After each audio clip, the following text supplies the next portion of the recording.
বন্ধুরা, আমরা আমাদের বাংলা বইয়ের প্রায় সবগুলো গল্পই কিন্তু এবং কবিতায় কিন্তু পড়ে নিয়েছি। তোমরা যদি এখনও না দেখে থাকো কোনো গল্প বা কবিতা, তোমরা কিন্তু এখনই আগের ভিডিওগুলো দেখতে পারো এবং পড়ে নিতে পারো সাথে সাথে সেই গল্প বা কবিতাটি। এবার চলো আমরা আজকের এই ভিডিওটিতে স্বর এবং স্বরের দিয়ে যে শব্দগুলো রয়েছে আমাদের বইয়ে সেগুলোর বেশ কিছুগুলোর অর্থাৎ সেগুলোর মধ্যে বেশ কিছুর অর্থ আমরা চলো এই ভিডিওতে শিখে নিই এবং জেনে নিই। তাহলে চলো শুরু করা যাক।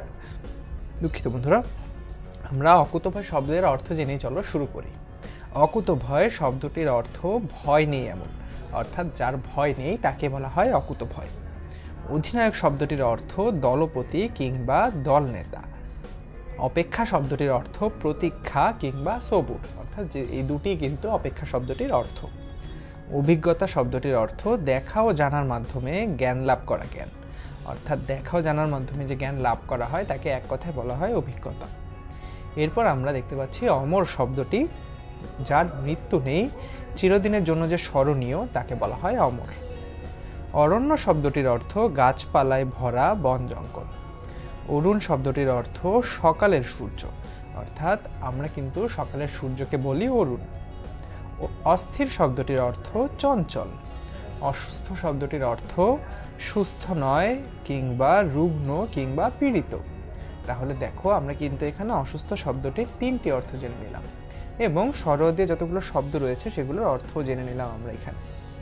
এবার চলো আমরা দেখে নিই স্বরেয়া দিয়ে যে শব্দগুলো রয়েছে সেগুলোর অর্থ। আত্মীয় শব্দটির অর্থ আপনজন।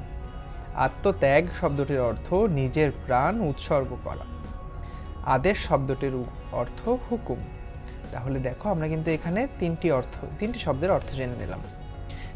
যে নিজের প্রাণ উৎসর্গ করে অর্থাৎ নিজের প্রাণ উৎসর্গ করাকেই কিন্তু বলা হয় আত্মত্যাগ। আদর্শ শব্দটির অর্থ অনুসরণীয় কিংবা মেনে চলার যোগ্য। আপন শব্দটির অর্থ নিজ এবং আর্টবোর্ড শব্দটির অর্থ ছবি আঁকার শক্ত কাগজ, অর্থাৎ ছবি আঁকার জন্য যে শক্ত কাগজগুলো থাকে সেগুলোকে বলা হয় আর্টবোর্ড। তাহলে বন্ধুরা, আমরা কিন্তু আজকের এই ভিডিওটিতে স্বর এবং স্বরেয়া দিয়ে যে শব্দগুলো রয়েছে সেগুলোর অর্থ জেনে নিলাম। কোনো প্রশ্ন থাকলে আমাদেরকে কমেন্ট সেকশনে জানিয়ে দিও। ধন্যবাদ বন্ধুরা।